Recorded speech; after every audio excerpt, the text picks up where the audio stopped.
the coronavirus is ruled out, then these patients will return to MCAS Miramar to complete their 14 days of quarantine. If the results test are positive, basically we will be following CDC and our local public health department for directions on the next steps. But I want to stress again, all of these patients are doing very well and they are stable. These are American citizens, and these persons have gone through a lot, and their families have gone through a lot during these past weeks. We want to welcome them here and make their life here as good as possible. The coronavirus is basically cause anything from the cold, the common cold that we have all had and we have all experienced, to more severe manifestations. But the manifestations of this particular infection are quite mild. I would want to remember that right now remind you that right now we're having a very bad flu season. As you may know, we have had more than 7,000 deaths due to the flu in this season alone in the US. And so our priority is also to care for patients in the community. And I will stop there. The risks, the measures the CDC is asking us to take are basically to control the spread of this disease. So it's not because we are afraid of this virus, it's just to control and to protect other people. Operations are continuing normally here, and we want to keep it that way. Thank you. Thank you. I'm Dr. John Bradley from Rady Children's Hospital, and we have a beautiful 4-year-old girl and her father, both of whom are asymptomatic, but Dad has a cough. He's absolutely fine appearing, and he asked me to share with you that he's doing really well, but they're in isolation. And as I went into the room this morning, I put on the isolation gowns, not much more than you would do for influenza, I want you to know. And they're both just fine. And the results that Dr. Toriani was mentioning hopefully will come back soon, and we'll be able to get them out of the hospital. And I want to emphasize that we have really good isolation policies and special rooms that were all designed for Ebola, which is far worse than coronavirus. And so these patients are in isolation rooms. There's absolutely no risk to anybody else in the hospital, none of the patients, none of the healthcare workers. So we want to reassure everybody. And this is just a precaution, because following CDC policy, we just want to make sure that if there are any cases, they're isolated until they get over their flu-like illness, which is what we believe is the most common presentation, not something that's horrible. So if we can isolate them until they get over their infections and then they're no longer contagious, then they get to go back to regular daily life. So, Any questions? Any questions? First, can you just describe the difference between isolation and quarantine? Because there are quarantine at Miramar, what's the difference between quarantine and isolation? Do you want to? Yes. Quarantine is where you just tell someone that you need to stay in your room, and they're not allowed out of the compound, which was set up by the CDC and HHS on Miramar Air Station. Isolation is what we do for a potentially contagious patient, adult or child, when they come to the hospital, so that when they're in a room, and we've got special negative pressure rooms where the air from the room goes out into the atmosphere and not recirculated anywhere else. But the isolation rooms are designed to protect healthcare workers that walk into the rooms. So we all have our protection, and it prevents us from getting infected. It prevents those contagious patients, if they're contagious, and we don't even know that these are, from getting out and infecting anybody else in the hospital. Who's paying for their treatment? Who's paying for their treatment? I don't have the We're question. following instructions, and basically this is under federal law, and so You could there join. will be probably some dollars going towards this. We are just doing our job as doctors. Yes, and then You're we'll. going to have these 4 patients in complete isolation until Saturday when the results come back, or when do you expect them to be out? As soon as the results return, we will be informed of these results, and then we will follow CDC and public health instructions. It's just a precaution now. Yes. Right here. So, are the father and daughter in isolation separately, or are they together? Nope, they're in the same room. That's the purpose. The little girl is so bored. She's done with one coloring book already and is looking for more.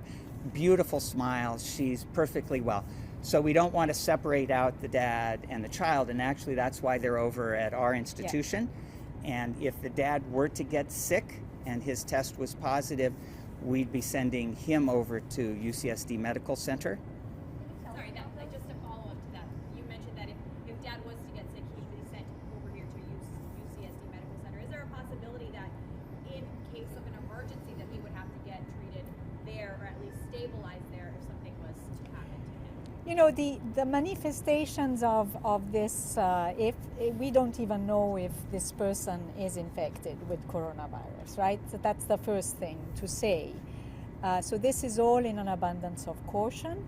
Yep. And so the patients who are here normally would not even need to be in a hospital. Right, and we And don't. so we don't expect things to change suddenly.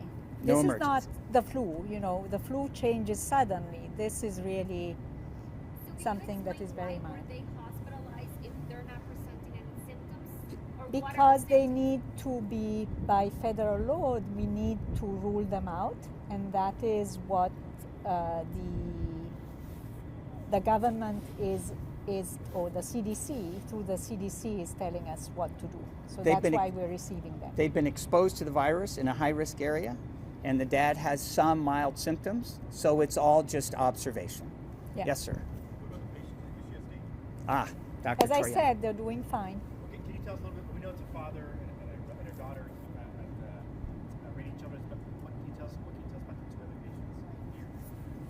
There are 2 other patients who are doing, They're they're right. doing fine. They have just mild cough, and they're, I'm sorry. Are they related, or I mean, is it like No, these are individuals who are not related. okay?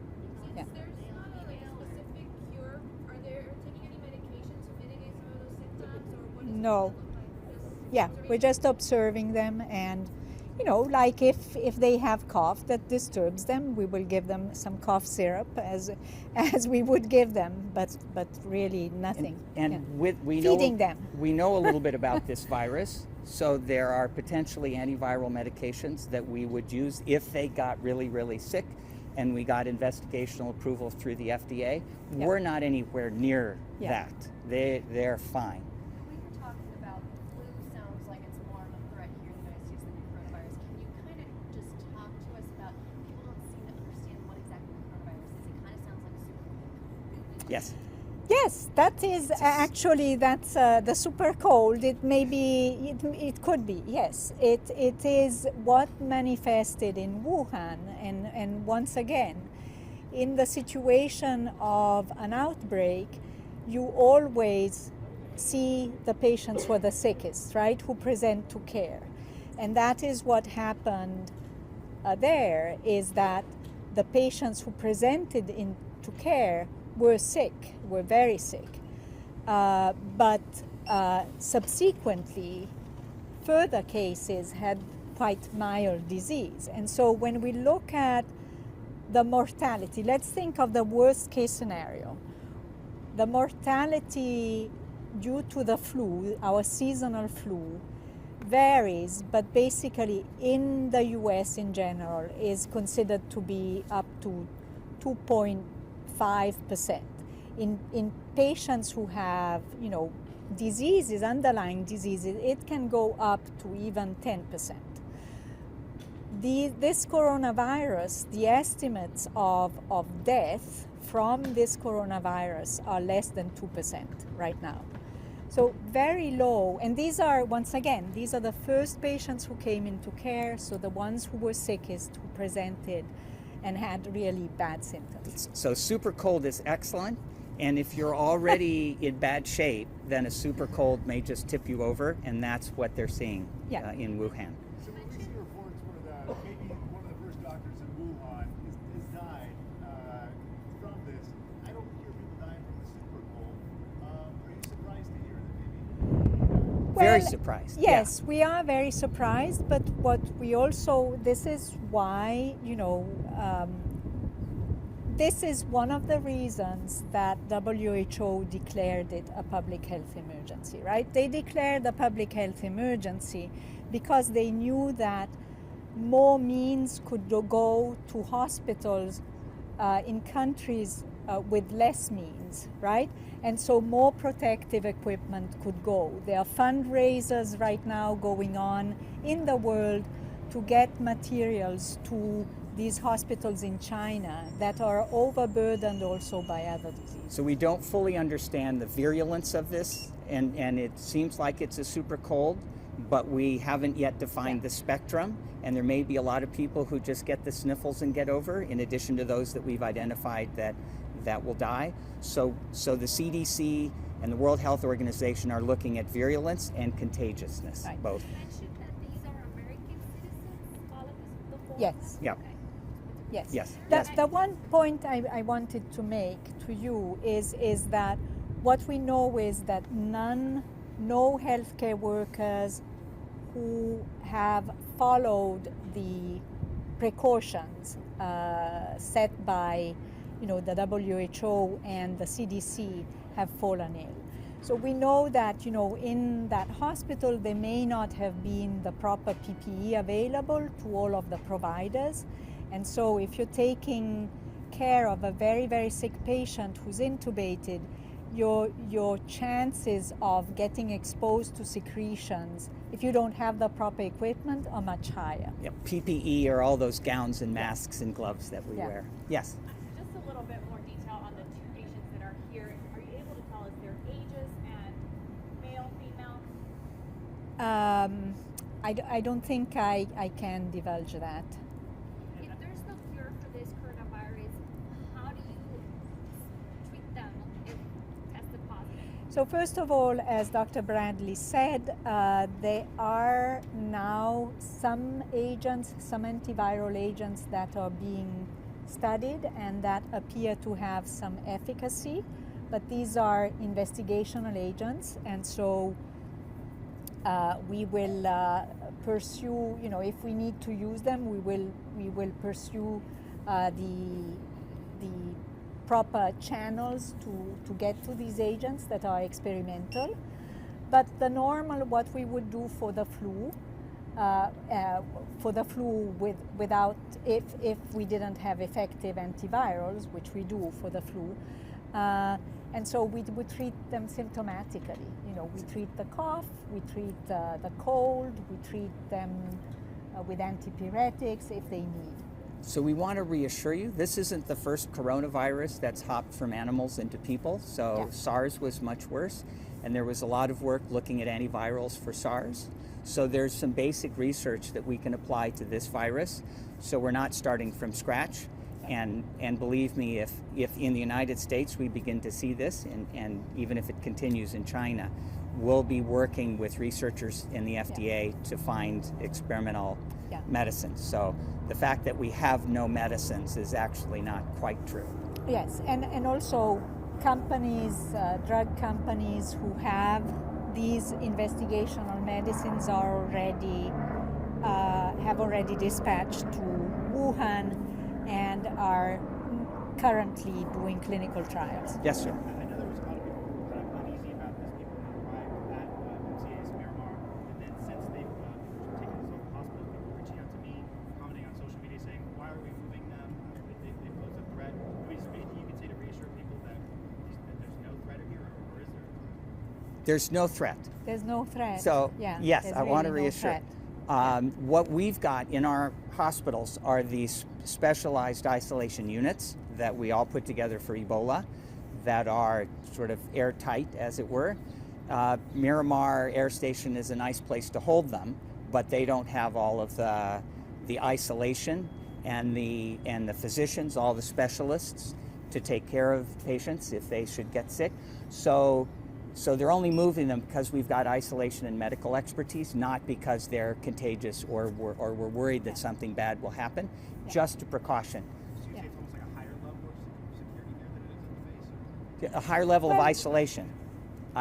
I think that at the base they can't treat any patients. They can only quarantine patients, but from a military standpoint, they do not have the capacity to treat anyone for anything, basically. And we believe it spreads with large droplets, just like influenza. So the guidelines for influenza are you need to be at least 3 to 6 feet away from someone before you can actually catch it.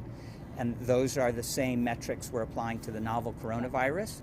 So it's not like if a bus with someone, drives past the hospital here, everyone will get infected. You have to be within 3 to 6 feet of an actively infected, coughing, sneezing person to actually catch the infection. Why do you guys think there's so much hysteria around it? Why? Because it's novel and it's causing a large outbreak and it's spreading, and there's a lot of things we don't know. What I would like to say to people who are afraid is that for the past 6 weeks and until February 2nd, we have had many planes coming in with a large number of passengers, and a rare number of these may have been infected. We have not had any transmissions if this were a very infectious virus, that whole plane after 11 hours of flight would have come down with coronavirus, and that there is no evidence for that. Are you getting test kits from the CDC that they started sending, I guess, today? So Next yes, week. our public health department, Eric McDonald, Wilma Wooten, are pressing the CDC to allow us to get the kits. Yeah. They're hoping for an FDA approval for emergency use of these diagnostic kits as early as today, and once we get that authorization, then the CDC can send it out. Yeah. And we're pushing. Your Yeah. San Diego public health people Yeah. are pushing. Yeah. Yes, sir. Yeah, I was going to say, you had mentioned that the 4 people had mild symptoms. What was it that brought them here? Was it a cough? Was it a fever? What exactly was it that you guys said, yeah, let's bring them over here? Let's take a closer Well, we didn't say these patients were referred to us. So the criteria for them are much more, much wider than the criteria we would use, simply because they can't give any treatment. And so it's respiratory symptoms, cough, scratchy throat, something like that. So- Yes. No. No. And the dad was supposed to have a cough, and while I was in the room for 15, 20 minutes, he didn't cough once. Yeah. And his daughter is perfectly asymptomatic. Yeah. And the same for ours. Dr. Bradley, Yes.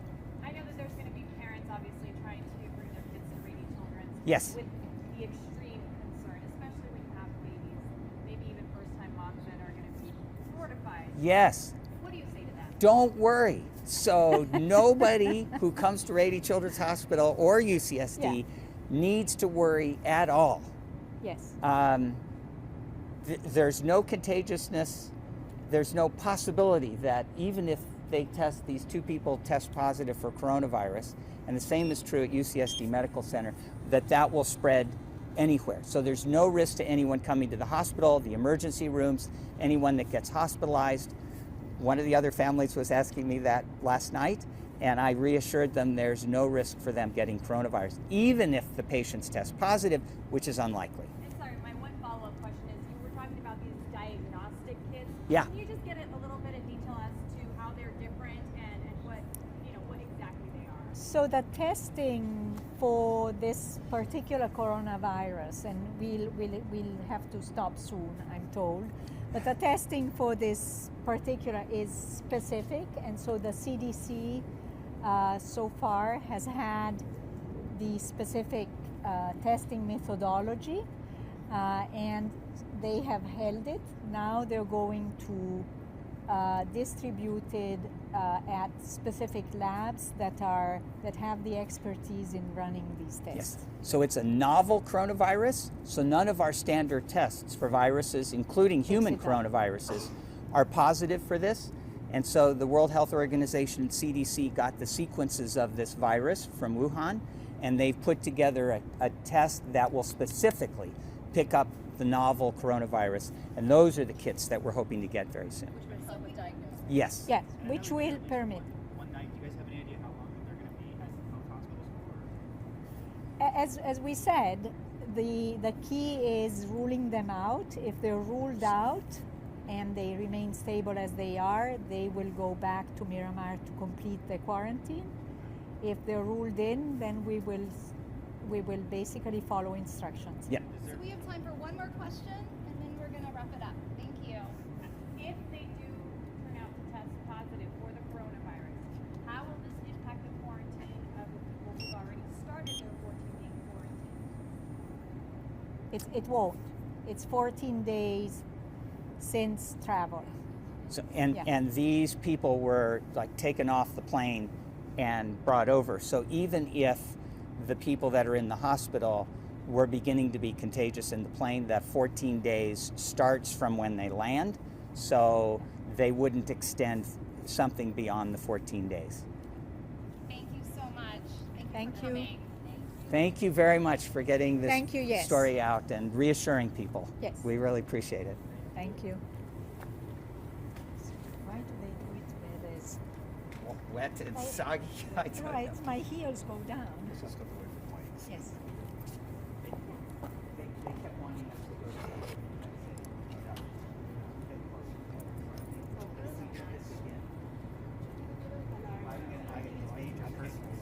No, of course.